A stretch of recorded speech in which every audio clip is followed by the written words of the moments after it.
আলামিন ভাই, আমার জানা মতো আমি তো জানি আপনি তো পরোপকারী মানুষ। আপনি অন্যের জন্য উপকার করে আপনি নিজে কি পেয়েছেন?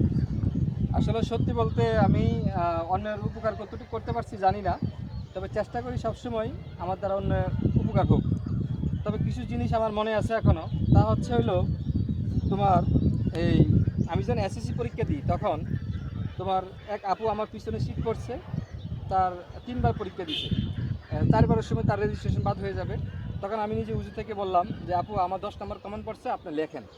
তখন ওই আপুটা কী করছে, লিখতে পারতেছে না, তখন আমি নিজে তার খাতাটা এনে লিখে দিলাম। সে পরবর্তীতে পাশ করে, সে আমার পার্শ্ববর্তী এলাকার ছিল, কিন্তু পরবর্তী তার সাথে যখন দেখা হয় মানে একটা আছে হাই হ্যালো অথবা আমি কেমন আছি জিজ্ঞেস করবে, তেমন একটা জিজ্ঞেস করে নাই। তখন সে আসলে উপকার কথাটা মনে রাখে নাই, এটা হচ্ছে এক। দ্বিতীয় কথা হচ্ছে আমি যখন কলেজে পড়ি, আবু আব্বাস ডিগ্রি কলেজে পড়ি, তখন নেত্রকোনা তোমার হচ্ছে গুরুহাটটাতে এক বন্ধু আছে, ওর ফ্যামিলির সাথে রাগ করে তোমার করবে কি জানি কয় ওই ফর্ম ফিল আপ করবে না।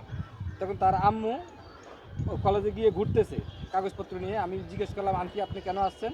বলতেছে আমার ছেলে অমুক, আমার ছেলে ঘরে রাগ করছে, সে আর পরীক্ষা দিবে না, যদি কষ্ট করে আমার এই যে বা ছেলেটা ফর্ম ফিল আপ করে দিতাম। তখন আমি করলাম কি, তার ছেলের ফর্ম ফিল আপটা আগে করলাম, আমারটা বাদ দিয়ে তার ছেলের ফর্ম ফিল আপটা আগে করে দিলাম। করে দেওয়ার পরে দেখা যাচ্ছে হলো পরে আমারটা করলাম। পরে যাই হোক পরবর্তীতে সে ছেলেটা পাশ করার পরে আমি তাকে বললাম আমার আম্মু এই কাজ করছে, আমি এই কাজটা করে দিয়েছি, কিন্তু তার কাছ থেকে কোনো ভালো একটা রেসপন্স পাই নাই, মানে সে উপকারটা মনে রাখে নাই। যাই হোক পরবর্তীতে যখন আমি চাকরির টাইম, আমি যখন বর্তমানে চাকরি করতেছি, আমার দ্বারা বেশ কিছু ধরনের চাকরি বাকরি হয়েছে, আমি অন্যের জন্য রিকোয়েস্ট করে চাকরি বাকরি দিলাম। যাদেরকে চাকরি বাকরি দিলাম ওদের দ্বারাও দেখা যাচ্ছে হলো আমি ভালো কিছু আশা করতে পারি নাই ওদের আচরণে। যাদেরকে চাকরি দিয়েছি ওদের আচরণে আমি অনেক কষ্ট পাইছি। ছোট্ট করে একটি কথা বলি, আমার দ্বারা আমার একটা বন্ধু একটা কোম্পানিতে চাকরি দিয়েছি, সে বেশ কিছুদিন পরে বলতেছে যে বন্ধু তোর কী ক্ষতি করছিলাম, তুই আমার এমন একটা কোম্পানিতে চাকরি দিয়েছিস আমার।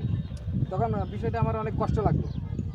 এটা কষ্টকারী মনে। হ্যাঁ, যে কী ব্যাপার, তুমি এটা কী বন্ধু তুই এটা কী বললি, যে তুই একটা এরকম একটা কোম্পানিতে আমাকে চাকরি দিলি, যে কোম্পানিতে দেখা যাচ্ছে হলো আমার কাছে এতটা চয়েসফুল মনে হলো না। তো আমি বললাম তুই বেকার ঘুরতেছিস, তোকে ভালো একটা জায়গায় চাকরি দিলাম, তুই কথাটা বললে আমার অনেক কষ্ট লাগলো। যাই হোক সে বেশ কিছুদিন পর পরেই আমার কাছে আসে যে বন্ধু তুই আমাকে চাকরিটা দিয়েছিস, আমি চাকরিটা করবো না, চাকরিটা ছেড়ে দিব।